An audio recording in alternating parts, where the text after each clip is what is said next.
Hello and welcome to 6th episode of neck pain relief series. I am doctor Varun Vasel और आज हम इस video में बात करेंगे एक्सरे ऑफ सर्वाइकल स्पाइन के बारे में।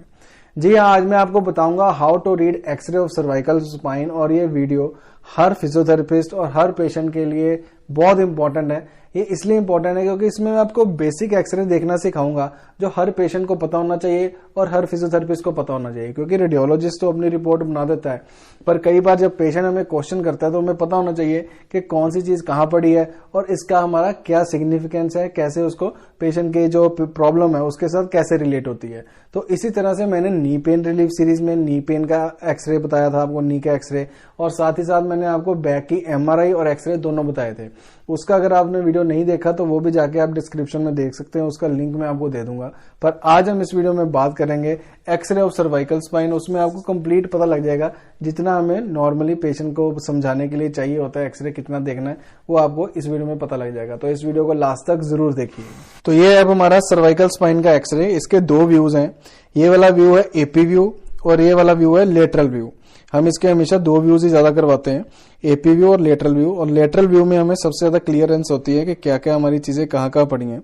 अब मैं आपको एक एक करके बताऊंगा कौन कौन सी चीज इसमें होती है।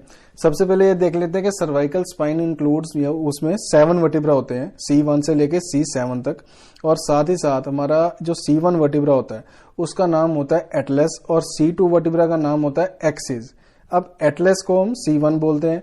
इसमें एक और जरूरी बात ध्यान रखने वाली ये है कि जो एटलस होता है यानी कि C1 होता है उसमें ना ही वर्टिब्रल बॉडी होती है और ना ही हमारी स्पाइनस प्रोसेस होता है। उसमें एक होती है पोस्टीरियर आर्च जो कि आपको इस टाइम यहाँ पे दिख रही है।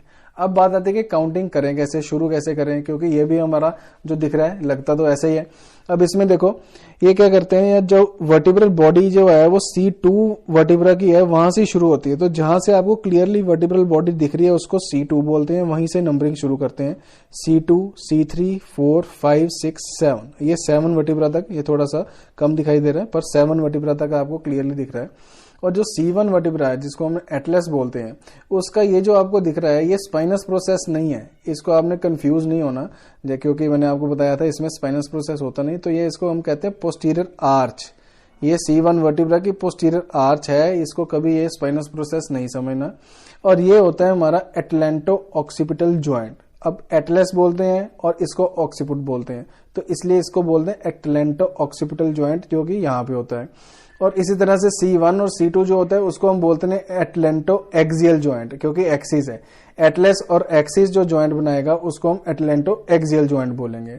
तो इस तरह से हमें ये देखना पड़ता है। तो हम आपको बता दिए ये C1, 2, 3, 4, 5, 6, 7, ये C7 ये वर्टिब्रास हो गए। और ये जो आपको ब्लैक पोर्शन दिख रहा है ये हो रहा है ट्रैकिया, जहाँ पे एयर दिख रही है आपको, इसको हम ट्रैकिया बोलते हैं। और अब चलते हैं स्पाइनस प्रोसेस। इसमें स्पाइनस प्रोसेस होता नहीं C1 में, पोस्टीरियर आर्च होती है। तो ये स्पाइनस प्रोसेस है C2, 3, 4, 5, 6, 7, ये 7 स्पाइनस प्रोसेस आपको दिख रहे हैं। अब इसमें क्या देखना है हमने, सबसे ज्यादा जरूरी क्या होता है, सबसे पहले तो हमने देखना है डिस्क स्पेस। ये जो खाली जगह होती है C2, C3, C3, C4, C4, C5, C5, C6, C6, C7 और C7, T1। तो ये हमारी जो खाली स्पेस आपको यहाँ पे इस जगह पे दिख रही है उनको हम बोलते हैं इंटरवर्टिब्रल डिस्क।